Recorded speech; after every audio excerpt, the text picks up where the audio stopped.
A voice is a force of nature one cannot simply ignore. Added with a sound and a melody, it becomes a song that captivates our hearts for a long time. This one wakes the elements of the earth and searches its way through the crowd. In this episode of Alampat, lend your ears and be enchanted with a voice humming from the heart of the city. Apulacan.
Apulacan. My real name is Jay Roque.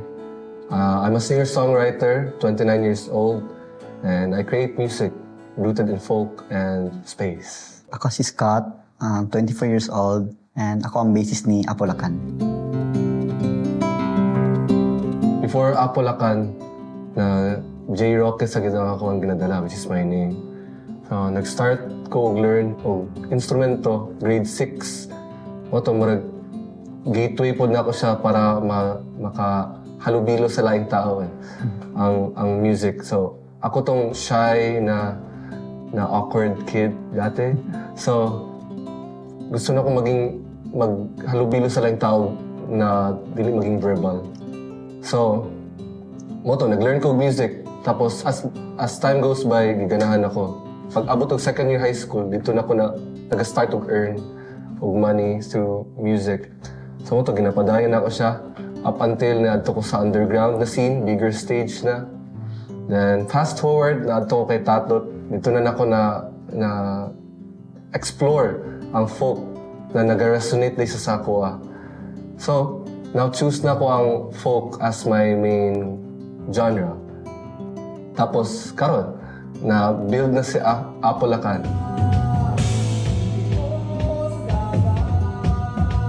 I think it's about 10 years na naga-do ko music.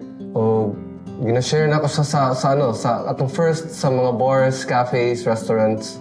And then, karon on a bigger stages na, kanang sa mga festivals.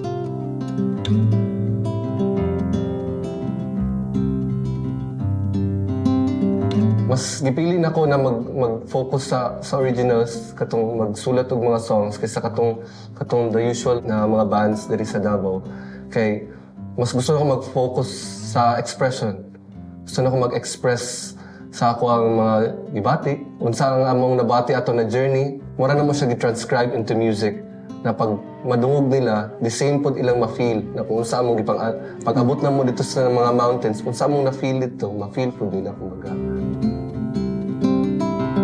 Pag mag-decide na may creative na mo na mode, namin gatawag na tawag mag spaceship, which is kung mo na mong way na para makamapong come sa mong song. So kana siya, nag-involve siya og kana. For example, si Jay gusto sa mag-songwrite. So ang buhato na mo is mag-meditate tapos wala sa gitanang phones, wala sa distractions. Then amo siya ni-feel na ang environment as a place. Mao na ang technique. O unsaon ganong natural kaysa na mag-abot sa mga ang mga melodies, ang mga lyrics kay tungod ginabutang na mo among sarili sa kanang peak boredom. Pili lang kay katong shallow lang na bored lang na ginaabot na mo siya sa point na kanang naturally nagagawas na ang melodies and lyrics. Actually, sa mga wala mo gid mi ginasunod na theme. Murag kung unsa lang to yung nag-resonate sa mga journey. Halimbawa, na maadto mi sa isa ka place, tapos sulatan mo siya og kanta. Or, naay mahitabo sa kuha na tragic. So, nasulatan po na ako siya og song. So ato, murag wala gid ko naga put a point na magsulat ko para dapat inaani nga tema, inaani dapat ang ako mga words. Wala. Murag naga-come out lang siya naturally. First, they were a weave of words until it has become a fruit of melodies. Apo Lacan has now written a bunch of songs about a friend, love for music, and nature. One of them is Mandirigma, a message for a late close friend whom he deemed a musical warrior and one of the pillars of Apo Lacan. Sa next na kanta, Tagahatid Musika, it's our mission na maghatod og music sa bisan asa pa na part sa Pilipinas o sa kalibutan. Yeah. Maskin pagkatong mga suok na kaayo, maskin pagkatong nana sa mga mountains or hours away na hike, at tuon gud namo para hatod ang music. And lastly, Huni, namin nadungog na sound sa kalikasan. Kung unsay pwede nimo madungog, unsay pwede nimo masabtan kung maminaw lang jud ka. From bar stages to mountain ranges, Apo Lacan's music evolves into the rhythms that pay homage to our roots. Every journey they embark across the southern lands is an endless discovery of their sound. We'll listen more as to how they embody as tagahatid ng musika when Alampat returns.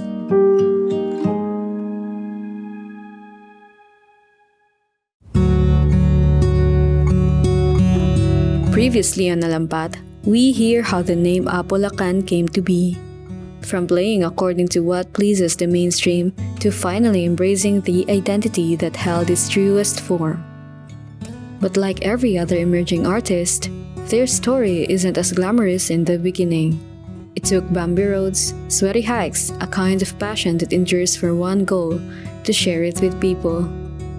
Primary gid na mga na-struggle gid sa starting gid sa artist gid is financial gid, which is na katulagi kay need pa ninyo i-advertise ang inyong songs, need pa ninyo mo sa page ng ani para ma-share lang niyo siya.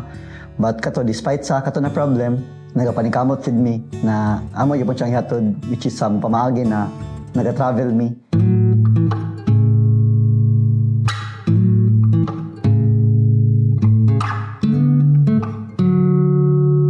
So nag-travel me mga motor lang, then katulagi daghan kimig dala sa isa lang ka motor. Kaya mo lang gito, naga-fuel lang gito sa mga passion lang gito for the love sa music and sa journey pa naman po. Amo po siyang na-realize ba nga personal development po gani siya kumbaga sa mua.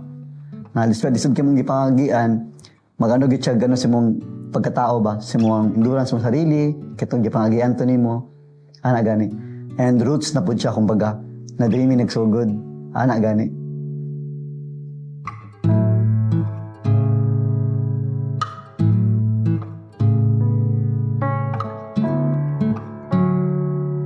So mo to ang among isa po sa mong ginabuhat po is taga-collab mi sa ilaha, nag-atumig sa kalugar na may mga meet artist kaya para po magkana tabangay na lang gyud, so mabuild mi ang own community na lang gyud na matinabangay na lang po para maghatakay pataas kumbaga.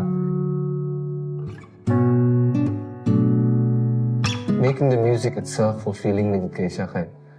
I never thought na maka-create ko ako ang music, na amo ang music.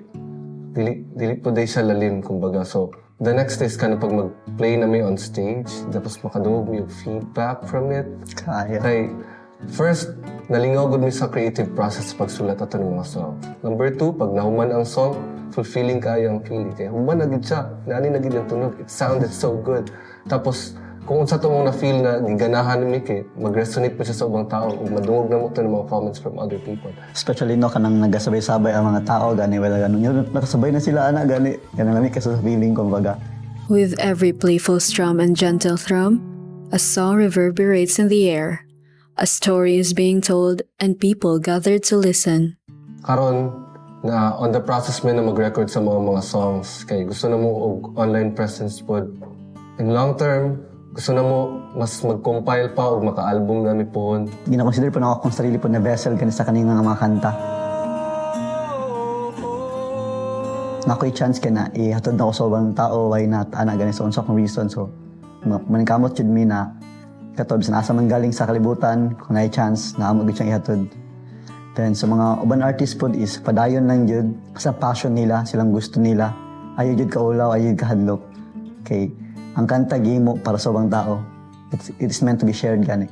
Gusto lang ako na ma-absorb nila sa mga music. Kaya mo gito mong na-feel within that journey na transcribe na mo into song.